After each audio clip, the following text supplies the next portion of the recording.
الحمد لله رب العالمين والصلاة والسلام على سيد الأولين والآخرين وعلى آله وأصحابه أجمعين.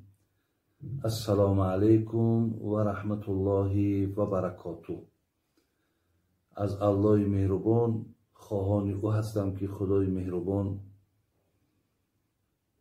مرادها و مطلوبها و مقصودهای نیکتان را برآورده گرداند و میلهای شما را، رغبتهای شما را به سوی دینش زیاد بگرداند و آن اجرها و پاداشهایی که در این گفتگوها، در این لحظه هایی که ما و شما میگوییم و گوش میاندازیم، خداوند در نامه اعمالمان نویسنده بگرداند.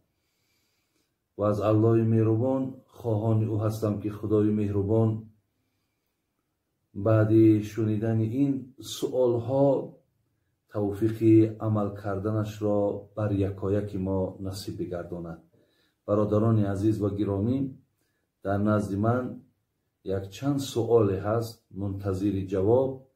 خدا خواهد من بر شما اینها را جواب میگردانم و مثل همان گفته های پیشینه هر سؤال هایی که در شما پیدا می شود در همین کانال نور تیوی برادران عزیز شما روان کنین.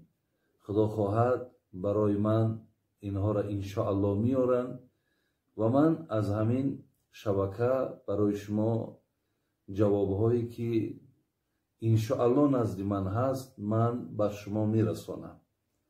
و باز هم بار دیگر اگر تکرارم شود دستگیریتون را از همین شبکه یا آواز دادنتون را فراموش نکنید.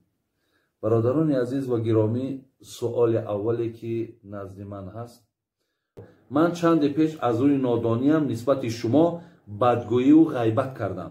خواهش میکنم از طریق همین اینترنت بخشش مرا قبول کنید. من شما را به نهایت دوست میدارم. بابا جان میترسم از دنیا با این خطای بزرگم روم. برادر عزیز و یا خواهر عزیز کسی باشید در راست ما هر یک بدگویی که کرده باشید انشاءالله شما که اکو بخشش پرسیدین الله مهربان بخشیدن دوست میداره. زلیاز هر یک سخنی هم که گفته باشین ما بخشش کردیم. هر یک غیبتی هم که در راست ما کرده باشین من بخشش کردم. هیچگاه من مقصد در دل نمیگیرم. اکو وقتی که ما اینقدر برنامه ها داریم، اینقدر محفل ها و معرکه ها میشینیم، اکو گفتی همین تاجیکای ما پشت پادشاه غیبت گفته گرد، بی غیبت هم نمیشه. پیامبرا را اینقدر تحقیرها کردن، بزرگا را اینقدر آزارها دادن. اکو ما کیم برادرای عزیز و گرامی؟ برای حضرت ابراهیم ابن ادهم حکایه میکنن که این مردک مثال در پدرش هم پادشاه بودن، خودش هم میگه پادشاه بودن، ولی وقتی که از تمام ملک و از تمام دنیا بسیار در دلش یک خنکی پیدا شد و میگه راستی راه بندگی را پیشه کرد و حتی بیابان به بیابان میشد. خودمان در مقصد شیخ میگن یا درویش میگن که میگه در پشتش یک قابچه پرتافتگی کو به کو میگشت. خیلی اینها مقصد باز به خودشون رازها داشتن، ذکرها داشتن. میگه به پیش بازار گذشت دید که انار دید، در دلش بسیار یک ذوقی خوردن انار. همین ابراهیم ابن ادهم میگه نزد همون فروشنده آمد. ابراهیم ادهم از روی تقواش و از روی خدا ترسی و از روی آن که اکو ملک و مال همه را که ترک کرد و راه مقصد این طریقت که انتخاب کرد، در تمام زبان مردم سخن ابراهیم ابن ادهم بود، چون معروفیت و مشهور بود. و این سوداگر نشناخت که این ابراهیم ابن ادهم آمد پیشش گفت انا من پول ندارم، گفت شرایط ندارم. همون پاپوشک شبر آورد یک کلوش کهنه، گفت اگر همین کلوش ما بتومد یگان دانک انارم نمیتی. این آدمی سوداگر میگه آدمی بسیار احساساتی بوده، آدمی غضبناک بوده است. فکر کرد که این آدم مرا مسخره میکند، میگد یک شته میگد یا دو شته میگد، همین خیل میگد زد ابراهیم ادهم او از پیش همون دکانش پیشش کرد. میگه نفرهایی که در بالاتر بودن شناختن که ابراهیم ابن ادهم دویده پیش این آمدن، گفتن شناخته می آدم که بگو نه، گو انامین ابراهیم ابن ادهم.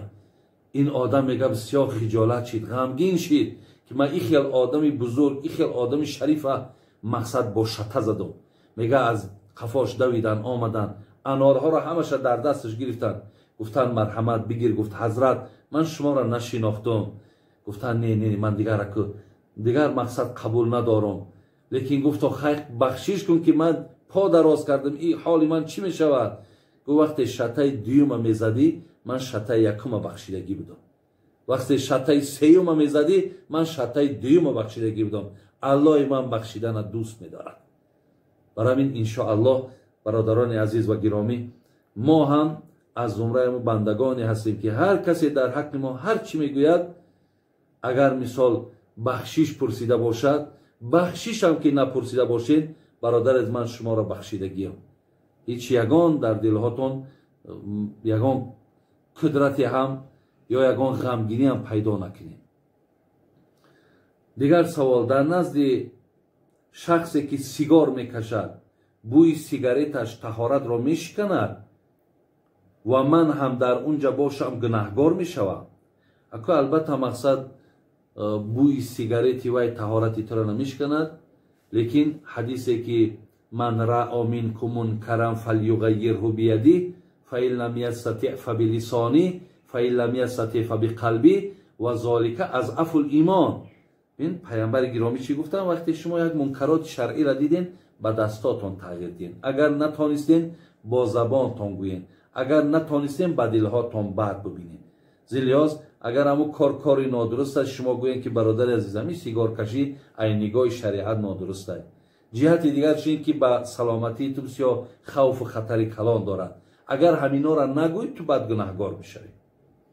دیگر سوالی که آمده است، از بینی دائما خون میرود طهارت میشکند، آیا هر بار طهارت کنم؟ بله، خون طهارت میشکند برادر عزیز و گرامی. از این لحاظ شما در هر یک نماز که را وضوء معذور میگن، یعنی طهارت عذرناک، یا اینکه مثال خون میرود یا پیشاب میرود یا باد میبراید یا زخمی است که خونش میرود یا زرداب میرود، خلاص اینها را وضوء یعنی طهارت های معذور میگن. برای همین شما میتونین که هر یک نماز طهارت نو کنین و نمازاتون خوانین. به خاطر این دردها نماز ای گردن شما ساقط نمیشود. سوال دیگر گفته است، برای مرد گردنبند و دستمانه نقرگی درست است یا نه؟ نه گردنبند شه برادر عزیز استفاده کنین، نه مقصد انگشتری شه. برای همین اگر چندی در انگشتری استفاده کردن شما گناهگار نمیشوید، ولی اکن مستحب شماریدن مجتهدای مذهبمان که اصلا همین انگشتری را در وقتهای پیش پادشاه ها به خاطری که مهر داشت پیچت داشت به همین خاطر استفاده میکردن. برای همین اگر ترکش هم که کنین یعنی شما گناهگاری ندارد. این معنی را ندارد که اگر من انگشتری نداشته باشم ترک سنت شده است. لیکن کسی هم داشته باشد، اکنون ما حق ملامت و من کردن نداریم، لیکن گردنبند و دستبند و اینهاش برادر عزیز از نقره هم که باشد این نادرسته. سوال دیگری آمده است، شخصانی که پیش از مرگشون بیماری زیاد میبینند، خب و گناهانشون آیا بخشیده میشود؟ و اینها حقیقت دارن که در آخرت عذاب نمیکنه. ولی کسی که بیمار میشود برادر عزیز، مرد وقتی آدمی مسلمانی که بیمار میشود، بیماری کفارت گناه است. یعنی چنده که اگر وای بیماری سخت رفتن گیرد همون قدر گناهاش بخشیدن میشود، همون قدر کارهایی را که در حالت صحتیش کارهای نیکی که انجام میداد همونها هم نویسانده شدن میگیرد. یعنی گویا که همین انسان همون کار انجام داده است. برای همین این البته به البته گناهاش مغفرت میشود پیش خداوند، به خاطر این بیماریش باز ثواب و پاداش میگیرد. آدم بیمار را ببینه که دعاش هم در پیش خداوند قبول است.